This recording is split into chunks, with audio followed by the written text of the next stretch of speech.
Ici ER, les Français parlent au français. Cette mère a perdu il y a 9 mois sa fille aînée. À 13 ans, Marion s'est pendue chez elle le 13 février dernier. Elle a laissé une lettre pour expliquer son geste. Elle évoque les principales brimades, insultes, menaces qu'elle a subies en plein cours, dans l'enceinte même du collège, sans que les enseignants, les encadrants n'interviennent, ne la protègent, ne nous préviennent. Elle décrit que sa vie a basculé, qu'elle n'a pas pu dire tout ce qu'elle avait sur le cœur, mais maintenant que son cœur ne battait plus, elle le ferait. Les parents de Marion sont donc persuadés que certains élèves et professeurs sont responsables du décès de leur fille. Ils veulent obtenir leur condamnation pour l'exemple. Il y a malheureusement, puisque malheureusement les suicides d'enfants et de collégiens sont fréquents, beaucoup de plaintes qui sont déposées, mais dans la très grande majorité des cas, ces plaintes sont classées sans suite et n'arrivent pas jusqu'au bout à une condamnation pénale. Pourquoi ? Parce qu'il y a une sorte d'omerta au sein de l'éducation nationale qui refuse de donner des éléments. Ni la direction du collège ni le rectorat n'ont souhaité s'exprimer. Ils disent attendre les conclusions de l'enquête du tribunal d'Évry. Le procureur doit dire d'ici 15 jours s'il saisit ou pas un juge d'instruction pour comprendre les circonstances de ce drame. J'avais pas noté cette affaire au moment où elle s'était passée, mais on a vu il y a quelques jours la maman de cette jeune fille qui s'appelait Marion comme moi, Marion Fraisse. Sa maman Nora est passée à la télévision et elle a raconté qu'une plainte avait été déposée et elle a raconté toutes les démarches absolument inutiles qu'elle avait faites vis-à-vis de l'institution de l'éducation nationale, du collège où était sa fille, tout ça pour rien, inutilement, circulait, il n'y a rien à voir, une petite jeune fille de 13 ans se suicide par horreur de l'école et de l'horreur qu'on lui fait subir en classe. Et l'institution n'a rien à dire. Je suis absolument horrifiée de ce que j'ai compris de ce qui se passait à l'école. Moi, l'école, ça fait longtemps que je n'y étais pas. Comme je n'ai pas d'enfants, je n'ai plus du tout les rapports qu'ont la plupart des gens qui ont des enfants ou des petits-enfants avec l'école. Mais je viens de comprendre ce qui se passe. C'est-à-dire que l'école est maintenant le lieu qui est le malheur pour les faibles, pour les bons, pour les gentils, pour les doux, tous les gens qui sont sincèrement bons et gentils sont maintenant en danger à l'école parce que c'est la racaille qui fait la loi, parce que ce sont les violents qui font la loi. Et c'est le triomphe de la barbarie et de la loi du plus fort. Maintenant, l'école accepte ça. Et cette petite Marion a été simplement bonne élève, elle était douce, elle était gentille, elle était jolie, et elle ne voulait pas rentrer dans le rang, et elle a été harcelée à mort. D'une part par des petits salopards, bon ça c'est une chose, mais devant tout un encadrement qui n'a rien fait, qui était alerté et qui n'a absolument rien fait. Je suis en train de comprendre que l'école est devenue le lieu de tous les dangers. Alors, ce que je comprends, moi, de l'évolution de l'école par rapport à celle que j'ai connue, c'est que d'abord, on n'y apprend plus rien. Moi, j'ai eu la meilleure école du monde. J'ai appris tout ce qu'il y avait à savoir. Dès le cours préparatoire, je savais lire, écrire et compter. Et après, ça n'a été que l'amélioration de ce socle de base absolument essentiel que j'avais avant d'entrer au cours élémentaire et que maintenant, la plupart des jeunes arrivent au bac même sans savoir. Bon, on voit bien que les jeunes ne savent pas écrire, ils arrivent à peine à lire, ils lisent avec difficulté. Il n'y a qu'à regarder la façon dont ils écrivent sur les postes. Je vois bien les courriers que je reçois, les gens n'ont plus d'orthographe. Alors l'orthographe, c'est la structure de la langue, et si on ne connaît pas la structure de la langue, on ne peut pas comprendre le sens des mots. Je veux dire, on est en train d'abattardir la langue et d'abêtir complètement une génération. Et quand je dis une, est-ce que c'est vraiment une? Est-ce que c'est pas plusieurs? Bon, alors au niveau de l'écriture et de la lecture, je vois bien la catastrophe, mais récemment, je suis allée regarder les programmes d'histoire, c'est absolument monstrueux. J'ai vu un livre d'histoire à l'usage des secondes qui, dans la même édition, à la fin des années 90, était absolument remarquable, et au début des années 2000, la même édition a été expurgée, tenez-vous bien, du règne de Henri II, François II, Charles IX, Henri III, Henri IV, Louis XIII, Louis XIV, Louis XV, Louis XVI. On a un programme à l'usage des secondes qui fait passer l'histoire d'un bond de François Ier à la Révolution française.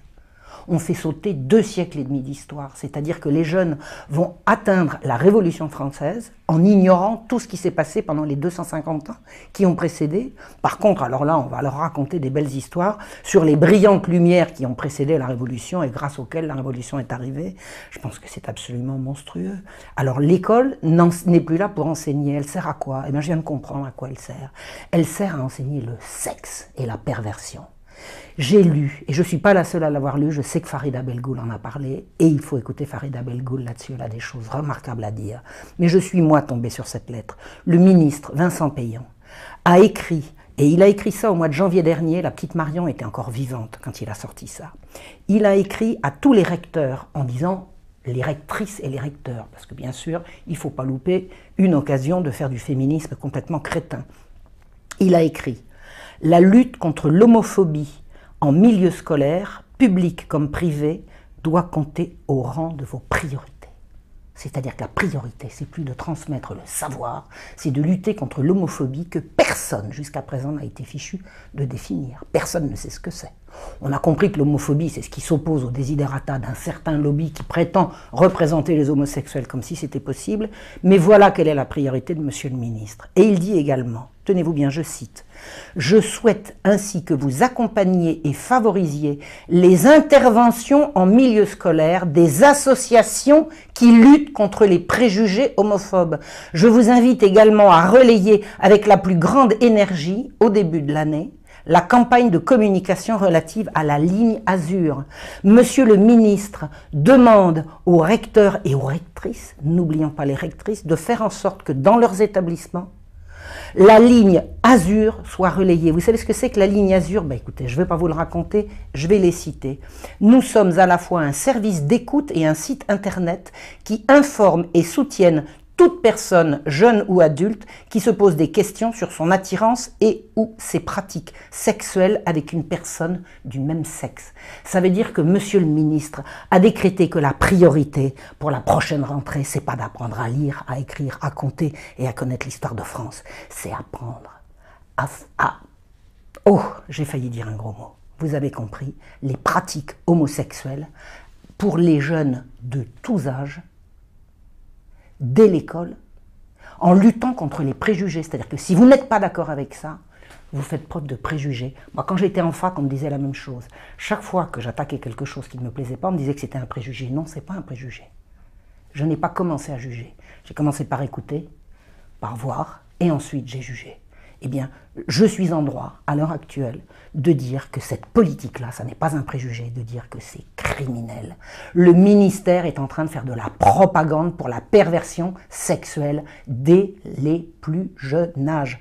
Et alors, si vous allez sur la ligne Azur, vous allez comprendre que ce qui, hier encore, et il n'y a pas si longtemps, était considéré comme un attentat à la pudeur ou de la corruption de la jeunesse, parce que ça tombait sous le coup de la loi, c'est devenu la priorité du ministère.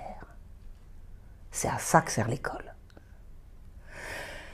J'ai été frappée d'une chose parce que quelqu'un m'a attiré mon attention. Quelqu'un m'a dit récemment, « Marion, est-ce que tu as vu les illuminations de Noël sur les Champs-Élysées » Je connais rien de plus féerique que les illuminations de Noël en France. Absolument magnifique. Je suis allée voir ce que c'est que sur les Champs-Élysées. C'est une horreur. C'est-à-dire que non seulement on pousse les jeunes à faire du sexe une activité, entre guillemets, comme une autre, totalement coupée de la personne, de l'amour, du respect, mais on les force à entrer dans un monde de laideur, où même la fête de Noël, qui vraiment est pour moi un symbole de beauté, de douceur, d'illumination et de lumière, est devenue une horreur. On coupe la jeunesse du beau, du vrai, du juste et du bon. Alors, un message pour les fêtes qui arrivent, redonner du beau à la jeunesse. Je pense que c'est vraiment ça maintenant dont elle est menacée, c'est de ne plus avoir accès au beau. C'est le message que je voulais vous donner. Ici ER, gauche du travail, droite des valeurs.